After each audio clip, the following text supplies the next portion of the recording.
دوستوں، سکھ تاریخ کی فارسی کی عالم فاضل شخصیت بھائی صاحب بھائی نند لال جی اپنے فارسی کے ایک روحانی شعر میں فرمان کرتے ہیں کہ یا الہی بند را توفیق دے تا بیادت بگزرد ای عمر بے.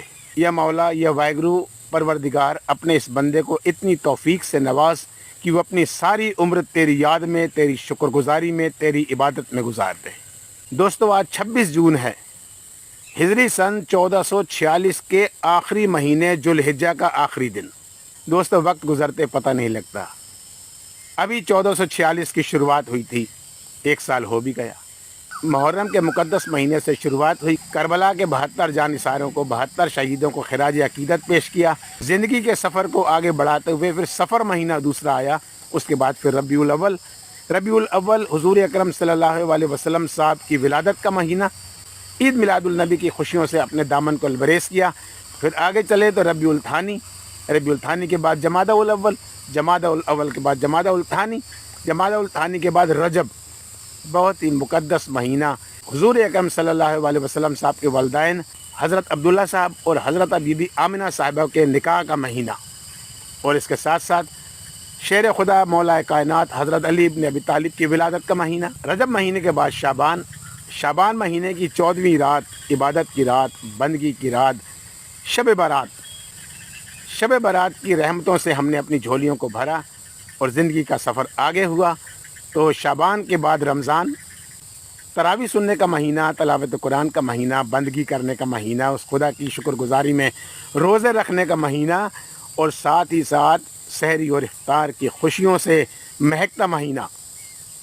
پھر آگے چلو تو شوال، عید الفطر کا مہینہ. بڑی خوشیوں سے سب نے مل کر عید الفطر کی خوشیوں کو آپس میں بانٹا. شوال کے بعد ذوالقعدہ، حج کی تیاریوں کا مہینہ. ذوالقعدہ کے بعد ذوالحجہ، حج کا مہینہ، راہ حق میں قربانی کرنے کا مہینہ. عید الاضحیٰ کا مہینہ بہت ہی خوشیوں اور بہت مسرتوں سے ہم نے منایا، اور لاکھوں سلام بھیجے حضرت ابراہیم علیہ السلام اور حضرت اسماعیل علیہ السلام کو. آج آخری دن ذوالحجہ مہینے کا پیارے دوستو. کل 27 جون ہجری سن 1447 کی شروعات، محرم کا مہینہ پھر آ گیا. محرم کے بعد سفر کے بعد ربیع الاول کے بعد ربیع الثانی کے بعد جمادی الاول کے بعد جمادی الثانی، پھر رجب، پھر شعبان، پھر رمضان، پھر شوال، پھر ذوالقعدہ، ذوالحجہ. آج رات کو ہم نے ہجری سن 1446 کو ہمیشہ کے لیے الوداع کہنا ہے، رخصت کرنا ہے، اور ذوالحجہ مہینے کو پورے 1 سال کے لیے وداع کرنا ہے. آنے والے کل ہجری سن 1447 کا پرخلوص پرزور انداز میں خیر مقدم کرنا ہے، ویلکم کرنا ہے. اللہ تعالیٰ سے دعا کرنی ہے کہ آنے والا ہجری سن 1447 ہم سب کے لیے خوشیاں اور مسرتیں لے کر آئے. سب کی جھولیوں کو اللہ تعالیٰ خوشیوں اور بخششوں سے، اپنی رحمت سے لبریز رکھے. وآخر دعوانا الحمدللہ رب العالمین.